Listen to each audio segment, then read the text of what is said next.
రెండవ కిరణము మనకు గాయత్రి కిరణం. ఈ గాయత్రి కిరణం ఏం చేస్తుందంటే కొంచెం ఇది ఆరెంజ్ కలర్కు మారుతూ ఉంటుంది. ముక్తా విద్రుమహేమనైరదవళఛాయేర్ముఖై స్త్రీక్షణై యుక్తామిందు నిబద్ధరత్నమకుటాం తత్వార్థవర్ణాత్మికాం గాయత్రీ వరదాభయాంకుశకశాం శుభ్రం కపాలం గదాం శంఖం చక్రమదారవిందయుగళం హస్తైర్వహంతీం భజే. ఈ గాయత్రీ కిరణం ఏమైపోయిందంటే కొంచెం ఎరుపు నుంచి ఆరెంజ్ కలరు పసుపు కలర్ మధ్యలోకి వస్తూ ఉంటుంది. అది ఆ కొంచెం రెండో కిరణం. మొదటి కిరణం అప్పుడు స్నానం చేసి దేవునికి అర్ఘ్యం వదిలిపెట్టడం అనేటటువంటిది నదుల లోపల నిలబడి స్నానం చేయాలని. అంతకుముందు ఏం చేయాలంటే బ్రాహ్మణ కుటుంబాల్లో ఉండేటటువంటి పిల్లలు పొద్దున పూట లేచి 4కి 3:30కు లేచి బ్రాహ్మీ ముహూర్తాల్లో సూర్యోదయ ప్రదేశం లోపల వేరువేరు నక్షత్రాల యొక్క మార్పులు ఏమేమి ఉన్నాయి, ఆ రోజు ఎట్లా ఉండబోతుందో అబ్జర్వ్ చేయాలి. దీన్ని ఖగోళ వేధ అంటారు. ఈ వేధ చేస్తే అక్కడ ఉండేటటువంటిది ఈరోజు నక్షత్రాలు ఇట్లా ఉన్నాయి అని దాన్ని ఒక గుర్తుపెట్టుకుంటారు. ఆ నక్షత్రాలు సూర్యోదయం కన్నా ముందుగా ఉదయించినటువంటి నక్షత్రాలు ఏవైతే ఉన్నాయో ఆ నక్షత్రాలు ఉదయించినప్పుడు ఈరోజు ఆనందకరమయ్యేటట్టయితే ఇది పండగ. అది బాగా ఇబ్బంది పెట్టే రోజు కనుకైతే ఇది మనకు వ్రతం. వినాయక చవితి కూడా అందుకనే వ్రతం. ఆ రోజు పొద్దున్నే వినాయక నక్షత్రాలు ఉదయిస్తాయి.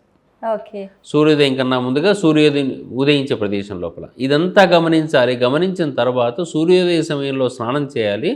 సూర్యుని రెండవ కిరణం వచ్చే సమయానికి అర్ఘ్యం వదిలిపెట్టాలి. ఈ అర్ఘ్యం వదిలిపెట్టడం, ఆ సమయంలో సూర్య నమస్కారాలు చేయటం లాంటివి దేనికయ్యా అని చెప్పేసానంటే శరీరం లోపల డి విటమిన్ సంబంధించినటువంటిది గాయత్రి కిరణం. అయితే ఇప్పుడు ఈ అర్ఘ్యం వదలడం అనేది అన్ని వర్ణాల వాళ్ళు చేయొచ్చు అంటారా? ప్రతి వాళ్ళు చేయాలి, అవసరం కూడా. ఎందుకంటే ఈ అర్ఘ్యం వదలడం అనేటటువంటిది జలాన్ని భగవంతునికి ఇస్తే మళ్ళీ మనకు 10 చేసి ఇస్తాడు ఆయన్నే.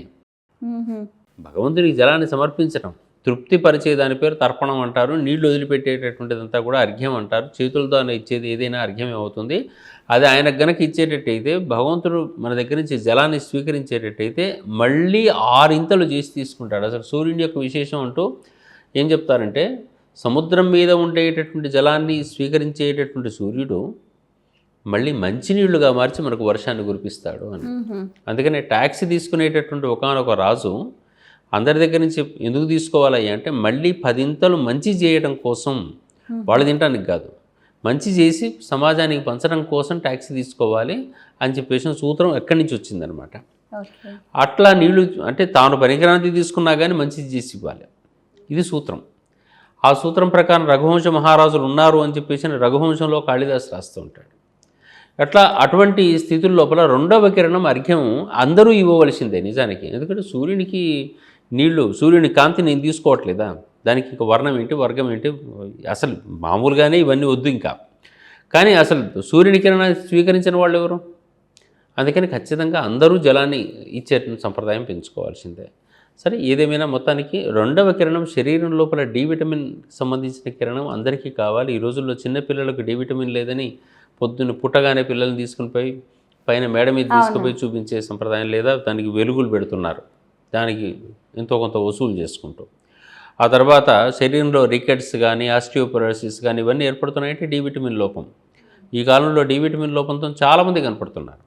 అందుకని సూర్యునికి ఎదురుగా కాసేపు ఆ సమయం లోపల ఉండి సూర్య నమస్కారాలు లాంటివి చేయటం అనేటటువంటి సంప్రదాయం అంతా కూడా ఈ రెండవ కిరణమైన గాయత్రి కిరణం ఇది రక్షించేటటువంటిది. గాయత్రి ఒక మంత్రం రూపంలో లోకానికి తెలిసింది. గాయత్రి అనేది ఛందస్సు, యాక్చువల్గా అది ఛందస్సు. వైదిక ఛందస్సులో గాయత్రి ఛందస్సు. ఆ వరుసలో ఏది రాసినా గాయత్రి అనే అంటారు. ఇప్పుడు ఆ ఛందస్సు ఈ లోకానికి అంటే ఈ ప్రస్తుత కాలానికి ఏ విధంగా ఉపయోగపడుతుంది అంటారు? అది ఆ వరుసలో రాయటమే ఛందస్సు.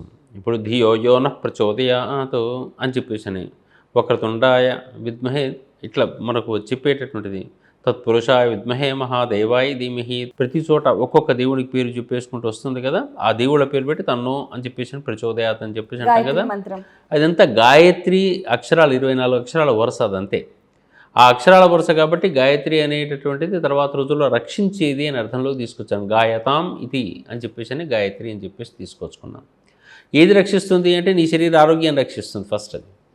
కాబట్టి ప్రతి వ్యక్తికి అవసరమైనటువంటి ఏదైతే మనకు డి విటమిన్ ఉంటుందో ఆ రక్షణ అనేటటువంటిది సూర్యకిరణం అది ఓజోన్ పొర నుంచి వడగట్టబడి మనకు వచ్చేస్తుంది.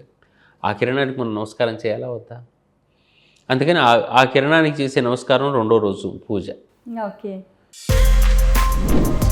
For more videos like this, subscribe Big TV channel.